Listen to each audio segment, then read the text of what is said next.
Maritime દ્વારા કોઈ કાર્યવાહી ન કરવાના કારણે મજૂરો દ્વારા ચૂંટણીના મતદાનનો કરાશે બહિષ્કાર।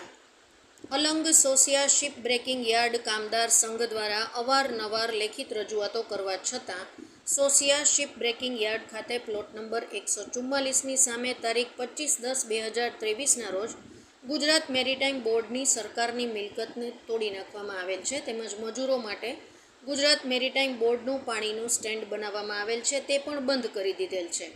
આ બાબતે અમે ગુજરાત મેરીટાઈમ બોર્ડને તેમજ મુખ્યમંત્રી કાર્યાલયમાં પણ ઓનલાઈન ફરિયાદ કરવા છતાં અને ગુજરાત મેરીટાઈમ બોર્ડના અધિકારીઓને અવારનવાર ટેલિફોનિક રજૂઆતો અને રૂબરૂ રજૂઆતો કરવા છતાં કોઈ પરિણામ આવેલ નથી।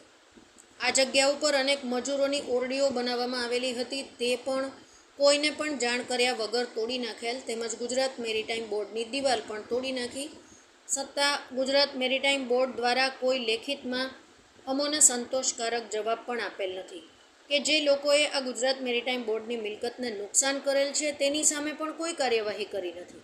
અમારા અનેક મજૂરો આ લોકોના ડરને કારણે પોતાના વતનમાં જતા રહ્યા છે અને હાલમાં પાણીનું સ્ટેન્ડ બંધ હોવાને કારણે ઉનાળાના સમયમાં અમારા મજૂરો પાણી વગર અનેક મુશ્કેલી પડે છે અને મજૂરોને વેચાતું પાણી લેવું પડે છે।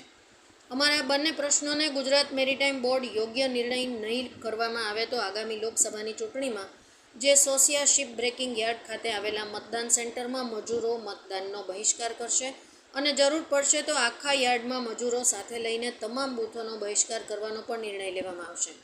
આ બાબતની જાણ અમે ગુજરાત મેરીટાઈમ બોર્ડને ખુલ્લો પત્ર લખીને તેમજ ટેલિફોન દ્વારા પણ જાણ કરેલ છે। ગુજરાત મેરીટાઈમ બોર્ડના પોર્ટ ઓફિસર દ્વારા અમારો ફોન ઉપાડવામાં પણ નથી આવતો। સુખદેવસિંહ ગોહિલ, સોસિયા। સુખદેવસિંહ ગોહિલ, મંત્રી Alang Sosiya ship breaking yard કામદાર સંઘ। ખાસ મારે ગુજરાત મેરીટાઈમ બોર્ડને જણાવવાનું છે કે Sosiya ship breaking yard plot number 144ની સામે ગુજરાત મેરીટાઈમ બોર્ડની માલિકીની એટલે કે સરકારની મિલકતની દિવાલ હોવા છતાં અમુક લોકોએ આ દિવાલ તોડી નાખી છે।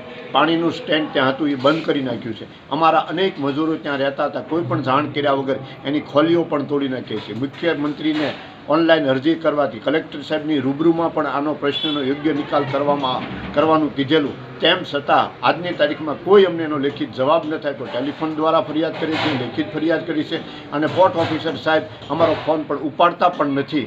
એટલે અમારી જો આ પ્રશ્નનો યોગ્ય નિકાલ નહીં આવે અને આગામી લોકસભાની ચૂંટણી પહેલાં જો આ પાણીનું સ્ટેન્ડ તેના સ્થાન ઉપર ચાલુ નહીં થાય તો સોસિયા શિપ બ્રેકિંગ યાર્ડ ખાતે આવેલા બૂથમાં અમારા મજૂરો ચૂંટણીનો બહિષ્કાર કરશે અને જરૂર પડશે તો આખા અલંગ શિપ બ્રેકિંગ યાર્ડના પણ મજૂરોને વિશ્વાસમાં લઈ અને આખા મજૂરોના પ્રશ્નો માટે, મજૂરોના હિત માટે અને મજૂરોના ન્યાય માટે આ તમામ બૂથોનો પણ બહિષ્કાર કરવામાં આવશે। આ બાબતની અમે ટેલિફોન જાણ ગુજરાત મેરીટાઈમ બોર્ડને કરેલી છે, લેખિત જાણ પણ કરેલી છે અને આપના માધ્યમ દ્વારા પણ જણાવી રહ્યા છે। નમસ્તે।